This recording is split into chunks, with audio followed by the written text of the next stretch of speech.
हाल ही में social media पर सोमी अली, बॉलीवुड अदाकारा और सलमान खान की एक्स गर्लफ्रेंड ने एक पोस्ट अपलोड किया।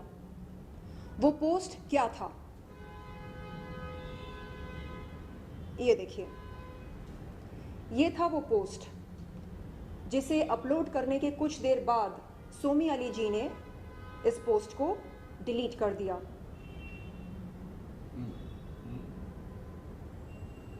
ये उनका इंस्टाग्राम आईडी है, रियल सोमी अली। क्या लिखा है इस पोस्ट में? इसमें लिखा है, more to come, ban my show in India, then threaten me with a lawsuit, you coward piece of shit, screw your lawyer, I have 50 lawyers here to protect me from the cigarette burns, the physical abuse and the sodomy which you put me through, and it lasted for years, so go fuck yourself, you male chauvinistic pig, and shame on all the female actors who support this guy who has beaten several women, shame on all the male actors who support him, bring it on, you weakling, and make sure you wear your insoles given your height is 5'6". It's time to go to war. Go fuck yourself.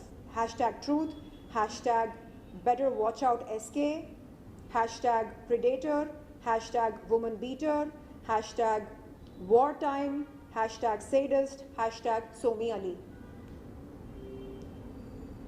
सवाल ये पैदा होता है कि ये post Instagram पर upload करने के कुछ देर बाद सोमी अली जी ने इसे डिलीट क्यों किया? क्या उन पर कोई दबाव बनाया गया था? ऐसी क्या मजबूरी थी? सोमी अली जी को इस बात का खुलासा करना चाहिए। सोमी अली जी को सलमान खान पर ऐसे संगीन आरोप क्यों लगाए और इस पोस्ट को डिलीट करने के पीछे क्या कारण है? लोग कहते हैं, अरे सोमी अली तो पाकिस्तानी है, हम उन्हें क्यों सपोर्ट करें। बात यहाँ पर भारत और पाकिस्तान की नहीं हो रही है, बात यहाँ पर महिला के यौन शोषण की हो रही है। तो क्या अगर सोमी अली जी पाकिस्तानी हैं, क्या वो हमारी बहन नहीं हो सकती? क्या हम उन्हें अपना बहन नहीं मान सकते? ये कैसी बात हुई? अगर वो पाकिस्तानी महिला हैं तो क्या हम उनके प्रति सहानुभूति नहीं दिखा सकते? मैं आज आपके चैनलों के माध्यम के जरिए सोमी अली जी को ये आश्वासन देना चाहती हूँ कि वो जब चाहे भारत देश में आ सकती हैं। भारत देश किसी के बाप की जागीर नहीं है। वो जब चाहे यहाँ पर आ सकती हैं, अपने एनजीओ का प्रचार कर सकती हैं, यहाँ पर काम कर सकती हैं, अपने शुभ चिंतकों से मिल सकती हैं और उनकी सुरक्षा की जिम्मेदारी यहाँ की पुलिस की होनी चाहिए। हम तमाम भारतीय महिलाएं उनके साथ खड़ी हैं। हम उन्हें यहाँ पर एक मेहमान की तरह, एक बहन की तरह उनका ख्याल रखेंगे। क्या लगता है आपको कि वाकई सलमान खान जी जो आरोप लग रहे लगा रही है, वाकई ऐसे है या क्या कहेंगे आप? जी, सोमी अली जी के आरोपों में कितनी सच्चाई है, इसकी पुष्टि, जांच पड़ताल, छानबीन, तहकीकात, ये करने की जिम्मेदारी पुलिस प्रशासन की है। हम यहाँ पर पक्षपात करने के लिए नहीं बैठे हैं। हम केवल ये सवाल खड़े कर रहे हैं कि क्या यौन शोषण करना एक्सेप्टेबल है? क्या इसकी इजाजत देता है हमें ये समाज? और अगर महिला संगीन आरोप लगाती है तो क्या पुलिस प्रशासन को उन आरोपों को नजरअंदाज करना चाहिए या छानबीन करके पता लगाना चाहिए कि आखिरकार क्या हुआ। मैं विनती करती हूं सोमियाली जी से कि वो भारत आएं, भारत देश में आकर पुलिस प्रशासन के पास जाकर अपनी शिकायत दर्ज करें, क्योंकि जब तक शिकायत दर्ज नहीं करेंगी तब तक इस केस की तहकीकात शुरू नहीं होगी, तब तक पता नहीं चलेगा कि उनके आरोपों में कितनी सच्चाई है। सर ये अक्सर क्यों होता है? लोग कई सालों के बाद, मनुष्य जी को ले लीजिए, कई सालों के बाद उन्होंने न्यूट्रल कहा था लाना पड़ेगा, पर अब सोनिया जी कह रही है, इतने सालों बाद क्यों कह रही है? पहले क्यों नहीं कहते? उस वक्त बात की पता नहीं है। देखिए, बात यह है कि शुरुआत में जब हमारे साथ कोई हादसा होता है तो हम खुद को कसूरवार ठहराते हैं। हमें लगता है कि हमारे वजह से वो हादसा हुआ। अगर हम दोस्ती नहीं किए होते, अगर आरोपी के पास नहीं गए होते, तो शायद वो दर्दनाक हादसा नहीं हुआ होता। और बहुत समय लगता है ये जानने के लिए, ये महसूस करने के लिए कि कसूरवार हम कभी थे ही नहीं। कसूरवार तो कोई और था जिसने हमारे साथ यौन शोषण किया, जिसने हमारे साथ ज्यादती की। लोग पूछते हैं कि अरे 2005 में आप कहते हैं कि मीटू आरोपी साजिद खान ने आपके साथ यौन शोषण किया, तो क्या आप इतने साल कोमा में थे? जवाब ये है कि इतने साल मैंने खुद को जिम्मेदार ठहराया, कसूरवार ठहराया अपने यौन शोषण का। 2018 में जब भारत देश में मीटू मूवमेंट शुरू हुआ, तब जाकर मुझे एहसास हुआ कि मैं वो अकेली लड़की नहीं थी जिसका यौन शोषण मीटू आरोपी साजिद खान ने किया। तब हिम्मत पैदा हुई, हौसला पैदा हुआ, और 2021 जनवरी में मैंने इस बात का खुलासा किया मीडिया के सामने। और हाल ही में मैंने पुलिस में जाकर मीटू आरोपी साजिद खान के खिलाफ यौन शोषण की शिकायत दर्ज की।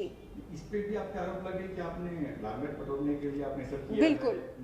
जब भी महिला सामने आकर यौन शोषण का आरोप लगाती है या कोई शिकायत दर्ज करने जाती है पुलिस में, उस पर सीधे सीधे ये आरोप लगता है कि वो ये सब केवल पब्लिसिटी बटोरने के लिए कर रही है। अब ऐसे में पीड़ित महिलाएं क्यों जाएं पुलिस के पास? वो सोचती हैं अरे जाएंगे तो लोग और लांछन लगाएंगे, बोलेंगे ये देखो चली आई फेमस होने के लिए, पब्लिसिटी बटोरने के लिए। पहले क्यों नहीं कहा था? पहले क्यों नहीं शिकायत दर्ज की थी? सो रही थी क्या? हाँ। बेहोश थी क्या? कोमा में थी क्या? हाँ। इस तरह के लांछन लगाते हैं। और जब जाती है वो पुलिस में पीड़ित महिला, तो पुलिस पूछती है कि क्या आपके पास कोई सबूत है? हम कैसे मान लें कि आपका यौन शोषण हुआ? अब ऐसे में महिला सबूत कहाँ से लेकर आए? अगर वारदात कई दशक पहले या कई साल पहले हुआ हो, तो महिला सबूत कहाँ से लेकर आए? पुलिस को महिला की शिकायत की कॉग्निसेंस लेकर एक एफआईआर दर्ज करना चाहिए। तहकीकात करने के बाद आरोपी को बुलाना चाहिए, पूछताछ करनी चाहिए, लेकिन नहीं। पुलिस कहती है आपके पास सबूत क्या है कि आपका यौन शोषण हुआ? क्या महिलाओं को अपने हैंडबैग में या ब्लाउज में स्पाई कैमरा लेकर घूमना चाहिए? हाँ। हम जब मिलने जाते हैं किसी से या किसी के घर जाते हैं, दफ्तर जाते हैं, स्पाई कैमरा लेकर जाएं? सबूत कैसे, कहां से लेकर आएं? कैसे इकट्ठा करें? हम पूछते हैं अगर सच में ऐसा हुआ तो आपने उस समय क्यों नहीं बताया? क्योंकि उस समय हिम्मत नहीं थी। साजिद खान कोई मामूली इंसान नहीं है, वो बहुत बड़ा नाम है। वो फराह खान का भाई है। फराह खान कौन है? सलमान खान और शाहरुख खान की चहेती हैं। आज हिम्मत पैदा हुई और आज भी सवाल उठते हैं हमारी अखंडता पर, हमारी विश्वसनीयता पर कि आप सच बोल रही हैं। हम कैसे मान ले कि आप सच बोल रही हैं? पता लगाओ, तहकीकात करो, बुलाओ आरोपी को। तो क्योंकि हमारा सिस्टम ऐसा है, इसलिए अधिकतर महिलाएं ऐसे वारदात के बाद चुप रहना ज़्यादा बेहतर समझती हैं। तो कुछ ऐसी महिलाएं भी हैं जो झूठा आरोप लगाती है, कहीं पर ऐसा भी होता है। जी बिल्कुल, फायदा उठाती है। जी बिल्कुल, ये बात आपने 100% सही कहा। कई महिलाएं गलत आरोप भी लगाती हैं, इसलिए मैं कहती हूं कि जांच पड़ताल होनी चाहिए, पूछना चाहिए अच्छा कब हुआ, कैसे हुआ, क्या उस समय कोई चश्मदीद गवाह था, अगर नहीं था तो आप कह रही हैं कि ऐसा हुआ है, ठीक है, हम पता लगाते हैं, आप छानबीन कीजिए। बात यहाँ पर मीटू आरोपी साजिद खान के केस में शिकायत सिर्फ एक महिला ने दर्ज नहीं की है, कई महिलाओं ने मीडिया के सामने आकर बयान दिया मीटू आरोपी साजिद खान के खिलाफ। कहा कि उसने हमारे ब्लाउज में हाथ डाला, उसने हमें पैंट्स उतारने को कहा, उसने अपना लिंग स्पर्श कराया, उसने ये किया, उसने वो किया, बेडरूम में लेकर गया डीवीडी कलेक्शन दिखाने के बहाने, फिर बेड पर लेटने को बोला। तो क्या इन तमाम पीड़ित महिलाओं के बयान गलत हैं, झूठे हैं, और वो एक अकेला बंदा दूध का धुला है, सत्यवादी है? अच्छा, उनसे आते सोमी अली के आते हैं, क्या लगता है आपको, डर के मारे उन्होंने हीट मार दिया होगा ये? जी सोमी अली जी, भाईजान के तो भाईजान आज इंडस्ट्री आप जानती है। जी जी जी भाईजान हैं, तो वो तमाम पीड़ित महिलाओं के भाईजान क्यों नहीं बन सकते? हमने भाईजान से कहा, भाईजान आपकी बहनों का आरोपी मीटू आरोपी साजिद खान आपके घर में बैठा है, बिग बॉस के घर में, आप अपनी बहनों के खातिर हमारे आरोपी को जरा बेदखल कर दो अपने घर से, इतना काम तो कर सकते हैं ना आप। लेकिन नहीं, हमारे भाईजान ने हमारी बातों को, हमारी रिक्वेस्ट को, हमारी दरख्वास्त को ना अनसुनी कर दी। क्यों? हम उनके बहन नहीं लगते क्या? वो हमारे भाईजान नहीं बन सकते क्या? नहीं, उन्होंने साजिद खान को अपना भाई बना लिया, तो हम किसके पास जाएं, हम किसको अपना भाई माने?